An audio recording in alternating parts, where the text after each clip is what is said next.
Students आज हम बात करेंगे ऑप्टिकल फाइबर की, जिनकी आजकल टेलीकम्युनिकेशन इंडस्ट्री के अंदर या मेडिकल फील्ड के अंदर बहुत ज्यादा एप्लीकेशंस है, जिनके ऊपर हम बात करेंगे। सबसे पहले हम देखते हैं कि ऑप्टिकल फाइबर बेसिकली किस फिनोमेना के बेस पे काम करता है। हमने एक फिनोमेना स्टडी किया था, टोटल इंटरनल रिफ्लेक्शन। टोटल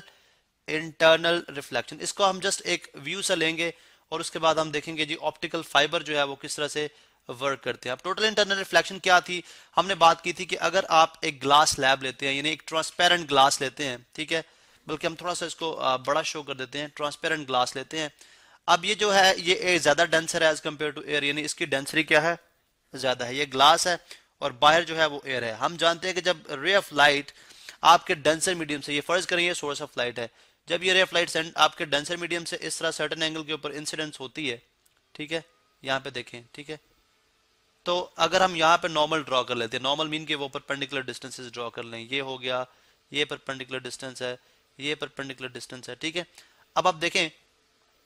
कि जब आप इसको ड्रॉ करते हैं तो यहाँ पे एंगल ऑफ इंसिडेंस नॉर्मल के साथ बनता है, ये एंगल ऑफ इंसिडेंस स्मॉलर है, ये एंगल ऑफ इंसिडेंस इस एंगल ऑफ इंसिडेंस से ग्रेटर है, आई प्राइम कह देते हैं। ये एंगल ऑफ इंसिडेंस इससे भी ग्रेटर है, इसको आई डबल प्राइम कह देते हैं। तो हम देखते हैं कि जब ray of light from glass, यानी ग्लास से एयर में एंटर होती है तो वो away from the normal bend करती है। ये नॉर्मल है तो नॉर्मल से अवे बेंड करेगी। इसी तरह ये थी, ये इसका एंगल ऑफ इंसिडेंस बढ़ गया, ये ज्यादा अवे बेंड करेगी, ठीक है।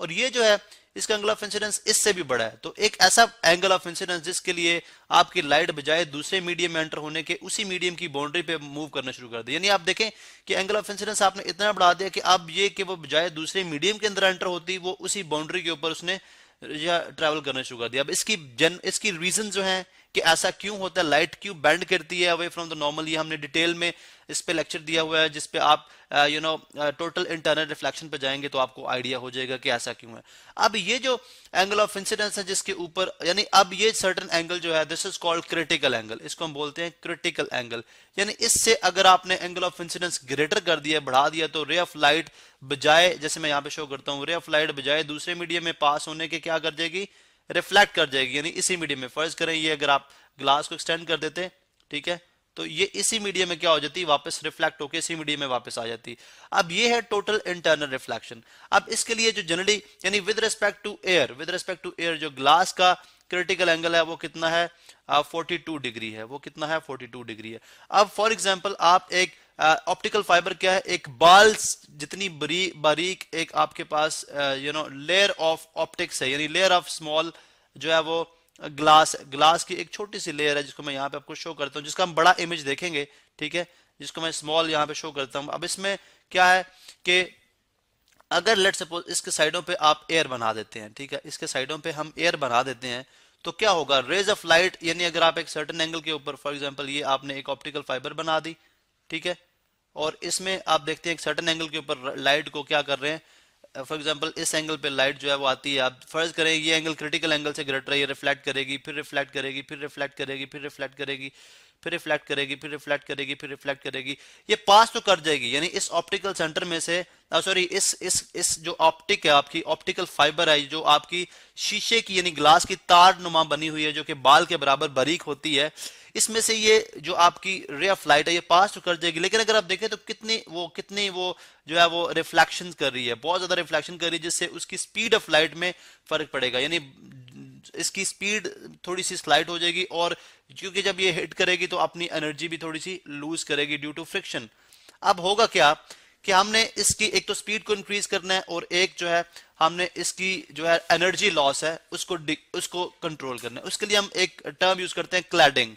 अब व्हाट इज क्लैडिंग, अब क्लैडिंग के लिए क्या, यानी हमें यह समझ आती है कि अगर दो डिफरेंट मीडियम हो, यानी डिफरेंट, यानी अगर आप देखें तो एयर बहुत एयर डेंसर नहीं है, जबकि ग्लास जो है वो डेंसर है, यानी एयर के अगर आप नंबर ऑफ पार्टिकल्स देखते हैं तो वो लाइक स्कैटर्ड है, मतलब फैले हुए हैं, गैस है। लेकिन अगर आप ग्लास को देखते हो सॉलिड है, उसके मॉलिक्यूल्स कंपैक्ट हैं, तो ये ज्यादा डेंसर हुआ, एयर लेस डेंसर हुई। तो जब ज्यादा डेंसर से लेस डेंसर में चीज जाती है तो वो away from the normal bend करती है, ठीक है। अब हम एक टर्म है क्लैडिंग। क्लैडिंग क्या है, यहाँ पे मैं आपको शो करता हूँ। अभी हम एक इमेज ले लेते हैं, फर्ज करें हम इसको कॉपी कर लेते हैं, चलें, ये हमारे पास हम देखते हैं जी ये ऑप्टिकल फाइबर है। अब विदाउट क्लैडिंग, यानी विदाउट क्लैडिंग फर्ज करें जैसे हमने ये शो किया हुआ है, इसका ये बड़ा इमेज करके आपको दिखा रहा हूं मैं कि अगर लेट सपोज ये ग्लास है और ये इसके बाहर आपके पास एयर है, तो फर्ज करें ये जो एंगल बन रहा है यहाँ पे आपके पास, ये जो एंगल है ये ग्रेटर देन क्रिटिकल एंगल है, ये ग्रेटर देन क्रिटिकल एंगल है, ये ग्रेटर देन क्रिटिकल एंगल है, ये ग्रेटर देन क्रिटिकल एंगल है, ये ग्रेटर देन क्रिटिकल एंगल है। लेकिन with respect to air glass का जो क्रिटिकल एंगल है वो कितना है 41.8 डिग्री, जिसको मैंने अप्रोक्सीमेटली कितना बताया था यहाँ पे ऊपर बताया था 42 डिग्री। ठीक है, अब इसका मतलब है इसमें रिफ्लेक्शन बहुत ज्यादा हो रही है, एनर्जी लॉस हो रही है, ज्यादा बार स्ट्राइक करेगी तो एनर्जी लॉस होगी आपकी, क्योंकि आपकी लाइट जो है वो सोर्स ऑफ एनर्जी है, वो भी लॉस होती है और इसकी स्पीड भी थोड़ी सी इफेक्टेड होती है क्योंकि बार बार स्ट्राइक कर रही है। अब हमने क्या किया, हमने क्लैडिंग की। क्लैडिंग में क्या किया कि हमने दो डिफरेंट ग्लास यूज किए, यानी एक ऐसा आप ग्लास यूज कर रहे हैं जिसका यानी ये एरिया जो है ये क्लैडेड एरिया है, यानी क्लैडेड, ठीक है, क्लैडेड एरिया है, ये भी क्लैडेड एरिया है। क्लैडिंग हमने किस तरह से की कि आपने दो लोअर रिफ्रैक्टिव इंडेक्स के, यानी ये आपके पास, यानी जिसमें से जो सेंट्रल पार्ट होता है कोर का, जो सेंट्रल पार्ट होता है ऑप्टिकल फाइबर का, दिस इज कॉल्ड कोर, यानी ये जो है आपके पास कोर है जो कि एक डिफरेंट कलर के अंदर नजर आ रही है, स्लाइटली डिफरेंट कलर है। और जो ऊपर यानी जो इसको अपने अंदर एम्बेड किए हुए हैं, इसके जो इसके साइडों पे जो दो लेयर्स हैं ये भी ग्लास की लेयर्स हैं, यानी आप याद रखें कि ये भी ग्लास है, ठीक है, और ये भी क्या है, ये भी ग्लास है। अब आपने क्या किया, दो डिफरेंट ग्लास के different refractive index, refractive index basically होता है कि अगर आपका यानी refract speed of light in air divided by speed of light in that medium से मुराद ग्लास, यानी ग्लास के यानी फर्ज करें एक जी फॉर ग्लास, यानी स्पीड ऑफ लाइट, यानी रेशो होती है speed of light in air, air से स्पीड ऑफ लाइट कितनी होती है डिवाइडेड अगर कर दें कि उस ग्लास में जो डेफिनेटली कम होगी क्योंकि ग्लास में स्पीड ऑफ लाइट कम हो जाती है, ठीक है, डेंसर मीडियम है, स्पीड ऑफ लाइट ग्लास में है, उसको डिवाइड कर दें, वो जो रेशो आती है वो रिफ्रैक्टिव इंडेक्स है। तो अब क्या करते हैं हम कि बजाय, चूंकि एयर के लिए क्रिटिकल एंगल जो है 42 डिग्री है, अब हम क्या करते हैं, हम क्लैडिंग करते हैं। क्लैडिंग से जैसे मैंने बता दिया कि एक डिफरेंट ग्लास, यानी ये ग्लास जो है येलो कलर के अंदर जिसको मैं लिख रहा हूं, ये इसका रिफ्रैक्टिव इंडेक्स कितना है 1.55 इसका रिफ्रैक्टिव इंडेक्स है, ठीक है, इसका रिफ्रैक्टिव इंडेक्स कितना है 1.55। और जो क्लैडेड एरिया यानी ये रीजन और ये रीजन, मैं डिफरेंट दोबारा से शो कर दूं, ये रीजन, ठीक है, और ये रीजन, इसका रिफ्रैक्टिव इंडेक्स कितना है 1.45, यानी इसका लोअर रिफ्रैक्टिव इंडेक्स है और जो कोर है उसका हायर रिफ्रैक्टिव इंडेक्स है। अब हायर रिफ्रैक्टिव इंडेक्स आपने जब यूज किया तो आपका क्रिटिकल एंगल जो कि पहले एयर आपका यानी यहां पे आपका जो क्रिटिकल एंगल था वो कितना था 42 डिग्री, ज्यादा रिफ्लेक्शन हो रही थी। यहां पे आपने क्या किया, जब क्लैडिंग की तो यानी एयर का जो डिफरेंस है, एयर की डेंसिटी का जो डिफरेंस है ग्लास है वो बहुत ज्यादा है,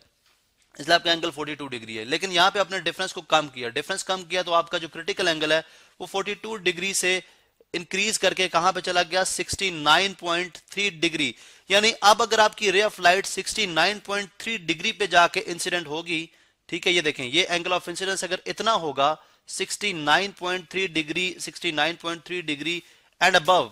इससे अबव होगा, यानी आप यूं कर ले कि 71 डिग्री कर लें, 70 और अबव, 70 और अबव एंगल पे जब आपकी रे ऑफ लाइट इंसिडेंट होगी तब वो रिफ्लेक्ट होगी, वरना वो पास कर जाएगी दूसरे मीडियम में। तो अब आपने क्या किया, क्लैडिंग के जरिए आपने जब एंगल ऑफ इंसिडेंस आपने इंक्रीज किया तो जिससे आपका एंगल ऑफ रिफ्रैक्शन था वो भी बहुत बड़ा हो गया, जिसकी वजह से जो रेज बहुत दफा स्ट्राइक कर रही थी, यानी बार बार आपकी यानी जो उसकी रिफ्लेक्शंस बहुत ज्यादा हो रही थी, क्लैडिंग की वजह से उसकी रिफ्लेक्शंस क्या होगी, कम होगी, और उसकी स्पीड भी एक इंक्रीज होगी और एनर्जी लॉस भी क्या हो गया, बहुत कम हो गया। तो इस तरह से आपने जो है ऑप्टिकल फाइबर को इस्तेमाल करते हुए आप जो है वो अपनी यानी स्पीड यानी ऑप्टिकल फाइबर्स के इस्तेमाल से हमारी टेलीकम्युनिकेशन यानी जो आपकी कम्युनिकेशन सिस्टम है और प्लस आपकी मेडिकल फील्ड जो है वो काफी हद तक जो है वो एडवांस हो जाती है। अब यही रीजन है कि एक तो आपकी ऑप्टिकल फाइबर्स बहुत चीप होती है, यानी महंगी नहीं होती, ठीक है, ग्लास से जो आपकी ऑप्टिकल फाइबर्स होती हैं, जो कि इवन कि आपका केबल सिस्टम है जो कि रिप्लेस्ड हो गया, पहले वो आपका कॉपर पे ऊपर, ठीक है, सिल्वर के ऊपर जो कि काफी एक्सपेंसिव आपकी वायर्स होती है इसके ऊपर बेस करता था। तो अब आप ऑप्टिकल फाइबर्स ने क्या किया, इन चीजों को क्या कर दिया, रिप्लेस कर दिया, ठीक है। इसी तरह से अगर आप इनके अलावा इनकी इसके आपके लाइट पाइप बनते हैं, एंडोस्कोप जो कि डॉक्टर्स यूज करते हैं किसी पेशेंट का इंटरनल एग्जामिन करने के लिए, जिसके ऊपर हम डिटेल में बात करेंगे, लेकिन ये सारी इसकी एप्लीकेशन है जो कि ऑप्टिकल फाइबर से पॉसिबल हुआ। इसी वजह से आप जब किसी से फोन पे बात करते हैं तो आप विदाउट डिस्टॉर्शन, बिकॉज वो इतनी हेयर लाइक यानी हेयर लाइक स्ट्रक्चर होती हैं जिसमें से बंडल्स ऑफ ऑप्टिकल फाइबर्स पास करती हैं एक बड़ी केबल में से, जिसकी वजह से आप जब किसी से बात करते हैं तो आपकी आवाज में कोई डिस्टॉर्शन नहीं आती। एक ऑप्टिकल फाइबर में से भी आप बहुत सारी जो है वो रेज पास करा सकते हैं।